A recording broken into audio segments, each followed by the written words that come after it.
La investigación psicológica se basa en aplicar el método científico para comprender mejor la mente y el comportamiento humano. Para ello nos podemos valer de animales o de personas, que las personas también son animales. Hoy vamos a conocer los 3 grandes grupos de selección de sujetos, de individuos, de seres vivos que existen para realizar investigaciones en psicología. ¿A quién medimos? ¿Por qué a ese y no a otro? Empezamos. Bienvenidos a Psicodab.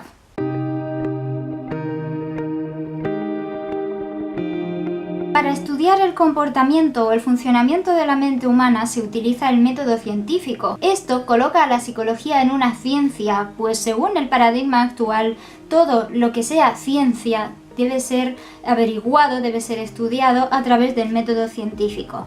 El método científico consiste en investigar utilizando una serie de pasos que consisten en establecer una hipótesis, en buscar una muestra o una selección de seres o de situaciones en las que se compruebe esa hipótesis y extraer una serie de conclusiones, siempre teniendo en cuenta las cosas que han podido influir en que salga ese resultado.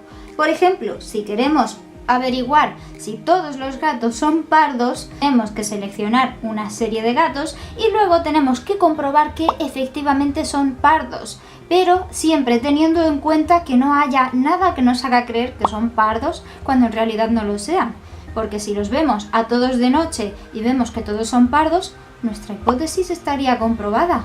¿Pero sería verdad? No, ese experimento sería erróneo, por eso deberíamos observar a los gatos en distintas horas del día o lugares o de distintas razas. Eso es un ejemplo de por qué es muy importante tener muy bien seleccionados a los individuos, a los seres o a los sujetos que van a formar parte de una investigación o de un estudio. En psicología se cuenta tanto con personas como con animales para realizar las investigaciones. Y al igual que necesitamos muchos gatos para que, por estadística, alguno no sea pardo, por lo tanto tenemos que ser muy cuidadosos a la hora de seleccionar a las personas o individuos o seres, me estoy repitiendo mucho diciendo eso, con los que vamos a contar en nuestro estudio. Así que los 3 grandes grupos en los que podemos dividir a los seres, personas o animales con los que podemos contar para realizar estudios son estudiantes universitarios, animales o personas seleccionadas por muestreo, que puede ser de varios tipos. Empezamos con los estudiantes universitarios. Os cuento que en la universidad es donde se realizan la mayor parte de esos estudios, de las investigaciones,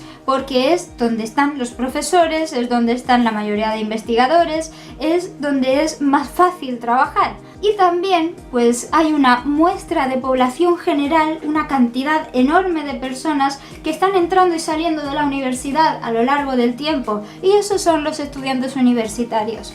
Es, por lo tanto, muy barato y muy fácil encontrar personas dispuestas a colaborar en los estudios.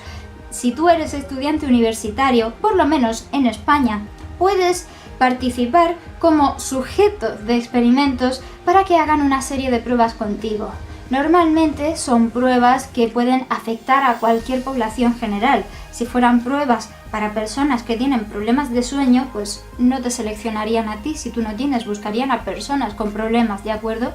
Pero cuando son cositas básicas, entre comillas, cositas relacionadas pues con procesos básicos de la mente como la atención, la memoria o la percepción visual de los objetos, pues se puede contar con cualquier persona porque es algo que afecta a todo el mundo. Entonces es mucho más sencillo contar con estudiantes universitarios que están allí al lado que coger y estar buscando personas a través pues de agencias especializadas o poniendo anuncios o quién sabe de qué forma.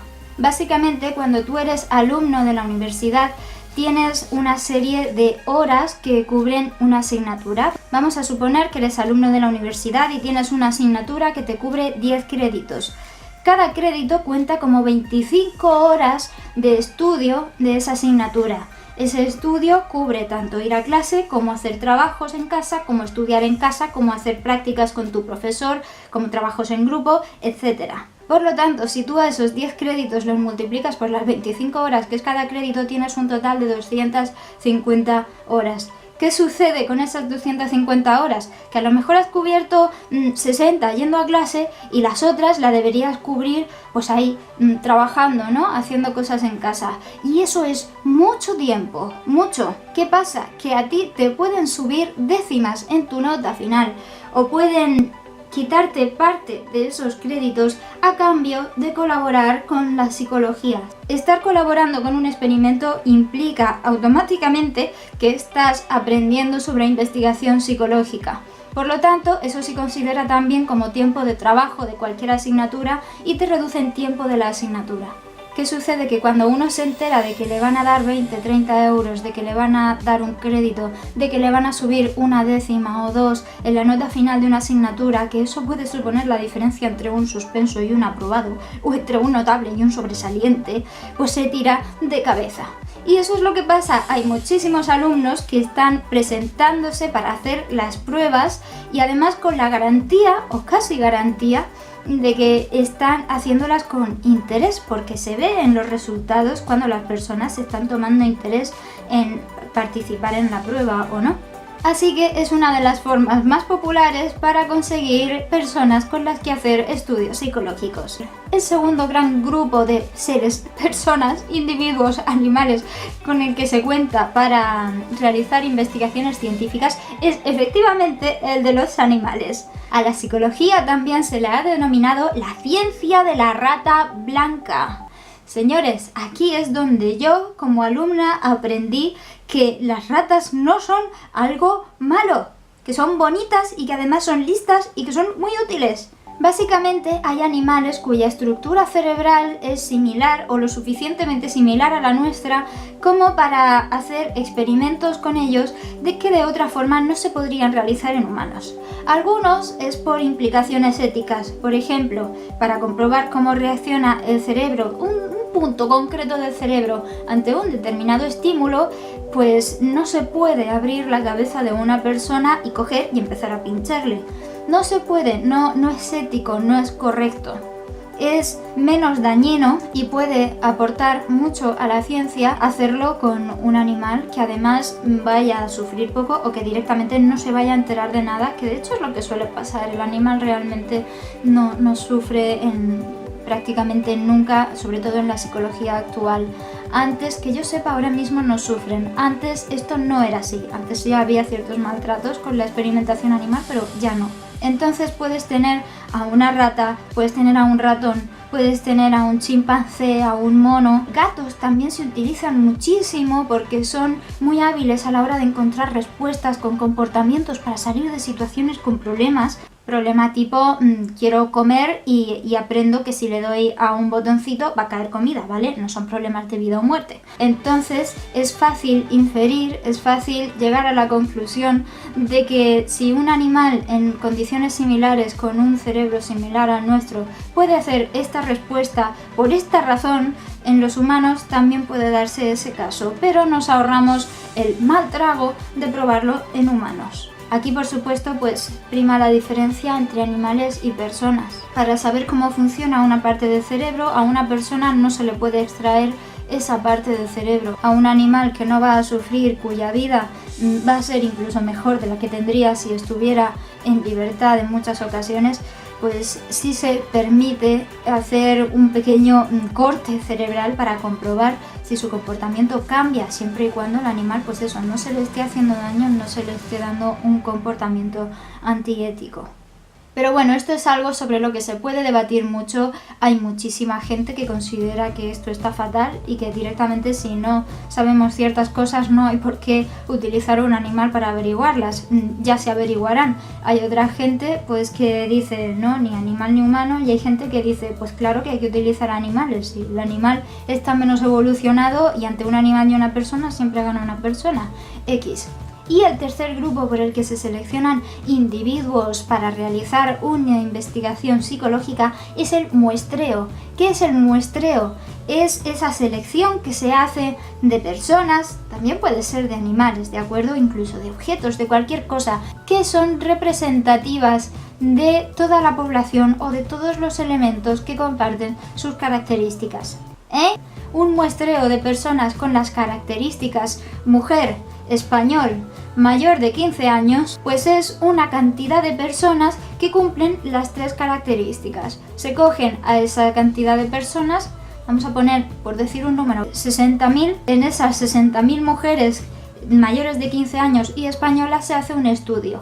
Con eso, con los resultados de ese estudio, podemos concluir, podemos inferir que todo lo que ha salido con ellas es algo que en general se cumple en todas las mujeres mayores de 15 años españolas, es decir, en todos los individuos que tienen las mismas características. ¿Me estoy explicando? Creo que me estoy explicando. Cuanto más grande sea la población de la que queremos hacer un estudio, pues más cantidad de personas necesitamos para que la muestra que estamos cogiendo sea representativa. Por ejemplo, si queremos hacer un estudio sobre cómo está funcionando determinado método de enseñanza en una clase de primaria, pues es una clase que a lo mejor tiene 20-25 niños, ¿de acuerdo? No vamos a coger una muestra de esa clase de 20 niños, si en total son 25. Podemos coger una muestra, por ejemplo, de 5, ¿no? De la misma forma, pues si queremos hacer un muestreo de personas de habla hispana, queremos hacer un estudio entre todas las personas que hablan español, independientemente de su sexo, de su edad, de su nivel económico, de sus estudios, de su trabajo, de todo, pues hay muchísimas personas que hablan español o que tienen español como lengua nativa. Entonces tenemos que seleccionar una cantidad muy grande para asegurarnos de que la mayor parte, o si no todas esas personas, están representadas. ¿Me entendéis, verdad? El muestreo, cuanto más grande sea, cuanta más gente se seleccione, pues más exacto será, los resultados serán más fiables. Así, si se quiere que se obtengan resultados con un 95% de probabilidad de que lo que tú digas sea cierto, pues necesitas más gente que si quieres conseguir un 70% de probabilidad de que lo que digas sea cierto. En la clase del colegio, para saber si el método que estás utilizando de enseñanza funciona, habrá más probabilidad de que el resultado de tu estudio sea cierto si coges a 20 de los 25 niños que si coges a 5, porque puede ser que a esos 5 se le dé bien y al resto no. Entonces es más probable que aciertes si coges a 20, ¿verdad? Pues de eso se trata. Y hay pues dos formas como básicas para seleccionar a las personas que forman parte de una población que comparten las características. Y ojo que cuando estamos hablando de población hablamos del grupo de personas que comparten unas características, no de una población como tal, como la entendemos en una ciudad. Está la población de personas de esta ciudad, pero está la población de personas con X nivel cultural, la población de personas con determinada enfermedad, la población de personas con el pelo tintado de colores fantasía. Una población es un grupo de individuos que comparten una característica, ¿de acuerdo? Y de esa es de la que tú estableces el muestreo. Y el muestreo puede realizarse al azar, es decir, cogiendo gente al azar. En el caso de la clase, pues cogiendo a 5 niños que te encuentres por ahí, y la probabilidad mayor es de que te salga pues uno con buenas notas, uno con malas, uno con en medio y uno que las saca buenas a veces. Y puedes realizarlo de forma que no sea al azar, puedes hacerlo de forma estratificada. ¿Para qué? Bueno, pues hay determinados estudios en los que te interesa más tener los datos separados. Por ejemplo, yo quiero hacer un estudio sobre comportamientos sexuales en personas ancianas, ¿de acuerdo? O actitudes ante el sexo. Pues puedo hacerlo, por una parte, con una cantidad de hombres, con una cantidad de mujeres, con una cantidad de hombres que no estén jubilados aún o que hayan tenido jubilación tardía, una cantidad de hombres que hayan tenido jubilación anticipada, con una cantidad de hombres que hayan tenido divorcio, con una cantidad de hombres que todavía viva su mujer, una cantidad de hombres que sean viudos, y lo mismo para mujeres. Cada una de esas categorías es un estrato, es un grupo. ¿Tú a cuál perteneces? Pues yo a la mujer que tuvo un divorcio siendo muy joven, por ejemplo. Y te vamos a comparar con las mujeres que lo han tenido siendo mayores y las que no han tenido, y con los hombres que han tenido un divorcio igual que tú, por ejemplo. ¿Veis? Cada una de esas categorías es un estrato, y aunque el muestreo sea aleatorio, está dividido en categorías. ¿Me estáis entendiendo? Ay, no sé si me estoy explicando bien. Yo sí me entiendo. Quiero pensar que me estoy explicando bien, porque en mi cabeza tiene sentido. Y si no es así, me lo decís, porque yo cojo y hago un vídeo solo sobre los muestreos. Otro ejemplo para estudios sobre comportamiento animal. Animales de cierta especie, ¿no? Perros, que sean de raza tal, de raza cual, que hayan sido criados en libertad, que hayan sido criados en cautividad, que hayan sufrido maltrato o que hayan sido felices. Acabamos de meter ¿cuántas? 6 categorías, creo que hemos metido. Esos son 6 estratos y son perros aleatorios, pero nos aseguramos de que haya como una cantidad mínima de cada uno a la hora de hacer el estudio y eso nos permite pues establecer más detalles en nuestra investigación. Los resultados son más rigurosos. Dicho esto, quiero terminar contándoos que hay varios tipos de muestreo en investigación psicológica. El aleatorio y el estratificado son como los más genéricos, pero luego hay variables dentro de esto, ¿de acuerdo? Así que esos los vamos a ver en otro vídeo cuando nos centremos más en investigación psicológica y como siempre pues ya sabéis que yo os voy enlazando la lista de reproducción de temas similares a este o que están muy relacionados en la parte superior, aquí arribita. Así que, o aquí arribita, no sé exactamente si me vais a ver por un lado o por otro. Yo soy Dab, me alegro mucho de estar aquí con vosotros una semana más y ya sabéis que podéis dejarme vuestros comentarios abajo, podéis proponerme los temas que queráis y por supuesto dejadme un me gusta y compartidlo si es útil o creéis que le puede ser a otra persona porque a mí me reporta muchísimo. Nos vemos la semana que viene con un nuevo vídeo de Psicodab.